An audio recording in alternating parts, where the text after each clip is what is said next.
మానవుని రక్షించి పరలోకమిచ్చుటకు సిలువను మోసాడయ్యా.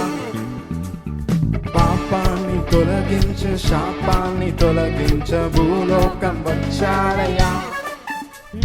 మానవులని రక్షించి పరలోకమిచ్చుటకు సిలువను మోసాడయ్యా. కన్నీరే తుడిచాడయ్యా, సంతోషాన్ని ఇచ్చాడయ్యా.